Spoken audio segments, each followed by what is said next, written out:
I'm here with Assembly Chair Dick Traini running for re-election in Midtown. Good morning. Good morning, ma'am. Thanks for joining us. Not a problem. For voters who don't know you, go ahead and tell us a little bit about yourself.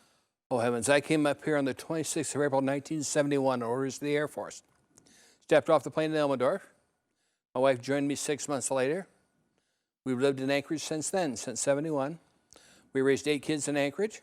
They're all adults now, all a product of the Anchorage School District. So it's been a good place to raise a family. Anchorage has been wonderful to live in. And you've served on the Assembly for 12 years? 17. 17 years? Yeah. And you're running again. You said it's your again. last time? Last time. Why are you running again? Because there's a term limit after a while, and so I can't run after this one. But I'm running for this one because we've got issues facing the city that I care about. We've got declining state revenue coming in. We've got a perf study. It's just been done. Have you seen the perf study yet? I have. It says how many police officers you need.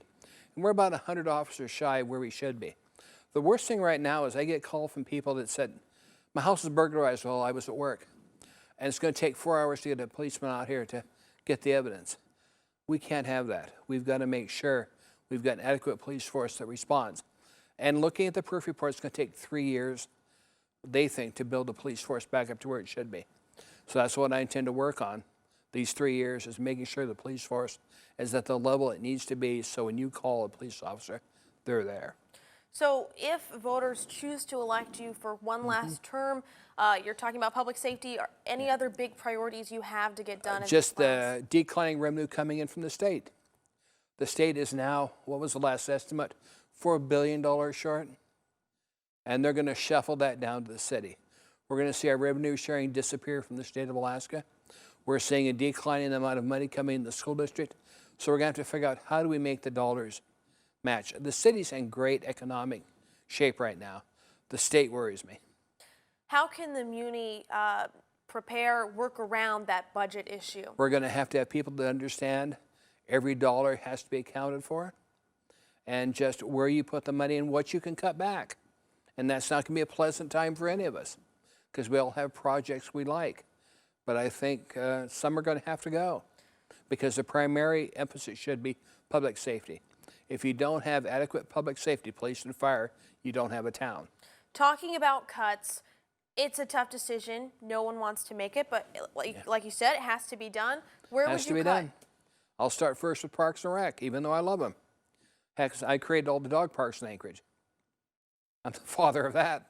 But I will cut back what I have to and move money towards public safety, because that's the first one thing we do. And you recently fought to purchase Waldron Lake? Yes, we did. We bought Waldron Lake. Actually, we own it. It took me almost 10 years to get the money from the state to do that. In fact, we overcame one governor's veto of it. We now own it. You and I own the lake. So it's a great parcel of 17 acres of land that now the city owns.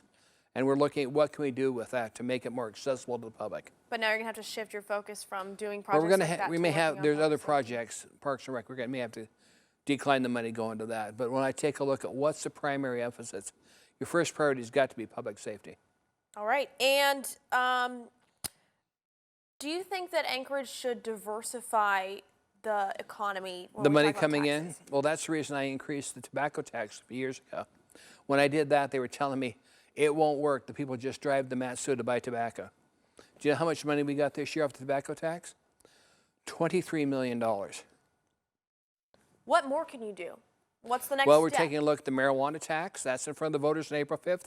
Hopefully they're going to vote for that, because as this new industry comes into town, there's going to be some demands on city resources, and we need to have the money to meet that need.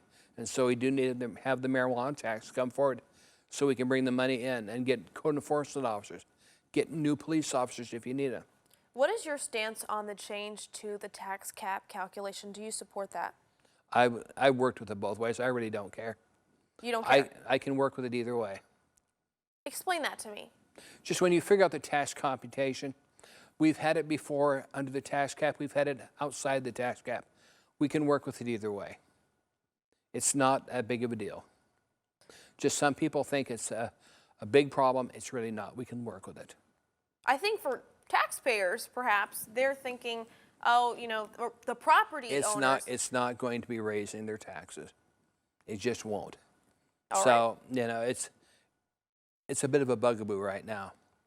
Okay. So we'll get beyond it. All right. And how would you make Anchorage a safer place to live? You've already touched on public safety, your big priority. The PERF study's got to be followed. We did the PERF study in 2010 and it was not followed. In fact, I watched what happened with the police department. They got rid of the vice unit, they got rid of the burglary unit, they got rid of all these different specialty units to try and keep officers on the street. But in reality, that was self-defeating, because when you don't have the specialty units, you don't have the work being done to handle the input from the public. So we've got to take care of that. Now, the mayor's been pushing housing first. Housing first is a good alternative. We've found, for example, with the first one downtown across from Lucky Wishbone, everybody was worried that was going to hurt the neighborhood. In reality, it's not. Housing first works. There have been people that have died there, but they've died peacefully in a relationship where they felt they were safe at. And who knows, you know, their health was deteriorating, but it was good for them. And they had to pass away. That's a good environment too, rather than on the street. What else can be done to help Anchorage's homeless population? Well, we're going to work with the mayor on that, because we've got Rasmussen Foundation gave us a homeless coordinator that's tried to identify what steps we can take to help the homeless. And I intend to work with them. Another housing issue is just the shortage of housing in Anchorage with the the population projected to grow. Yeah. How can we prepare for that? We need to take a look at where the biggest amount of land is. That's in Eagle-Richugiak. It's actually owned by Kootenai Native Corporation. They own the majority of available land here in Anchorage. We need to encourage them to take their land and put it into housing, to do what we can to help that corporation develop their land. Now, this summer, we are going to witness the start of a brand new industry. It's new for Anchorage, so it's somewhat of a learning process. How do you think the Muni's doing with regulating marijuana, and what should they be doing? Well, I think first is, you first have to apply to the state for a license. And they haven't issued any licenses yet, and they're not going to. They've got problems. The state? In fact, I think, yeah, state does. Ernie Hall is going to talk about that tonight at the assembly meeting. But before you can even get a license from the city, you've got to get your state license. And then you can apply next to the city for a license. You have to have dual licenses, because we want to make sure that if the individual is not running their shop the way they should, we can pull their license from them. I mean, it's a brand new industry. And there's a lot of people out there that are, I've seen one shop that has a sign on it right now. It says opening soon, marijuana testing and evaluation facility. They don't have a license yet. There's so many people that are putting big dollars into what they think they're going to do. I went to a gentleman's business yesterday, a chiropractor. He and his wife are both chiropractors. And they had a lady that walked into their business 2 days ago and told them, I'm going to open up shop right next to you, a retail shop. And they had 3 or 4 people there that said, we'll never come back and get a chiropractic adjustment because we don't believe in marijuana usage. And this guy's not going to be using it. He's just an unfortunate victim of the person next to where it's at. So there's a lot of fear out there, a lot of misinformation.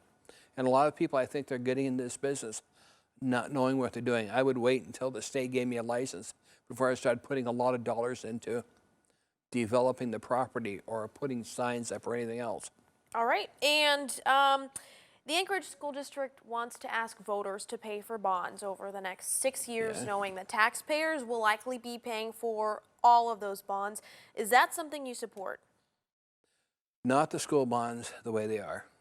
I have a problem with them. They want a bond for buses. I don't believe you should bond 15 years for buses. Who keeps their car 15 years, let alone keep a bus? You know, so it's a problem, because right now the state's not funding the school bonds. So when the voters vote, they have to vote understanding they're paying 100% of those bonds. And I don't think the public really understands that, because they're used to the state paying 60 to 70% of the bonds. The state's now going to pay 0. So when you go to vote, understand when you vote yes, you're agreeing to incur that entire debt.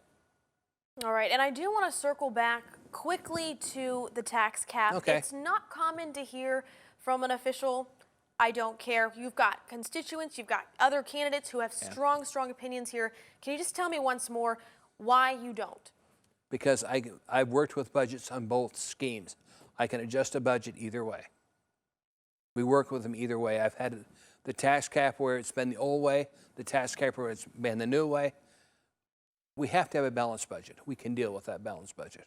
Do you think that Just that's tell us how something you that want it. you're just going to wait for how the voters How the decide? voters, because those are the ones we work for. Okay. Last question. Yeah. How would you rate the mayor's performance so far? What grade would you give him? I'd give him a B+. A B plus? Yeah, I don't think anybody's perfect, but I think he's trying. All right. Is there areas He's brought a breath of fresh air to City Hall. When I see how he's going out to the community councils, that wasn't done with the last mayor. He's actually got his people going out and going to community councils. When I go there, because I do 9 community councils a month, there's always somebody from the mayor's office there. And that's important to these community councils, that they know the mayor cares about it. All right. So I think it's a breath of fresh air for this town. All right. Assembly Chair Dick Traini running for the Midtown seat. Thank you for your time. Thank you.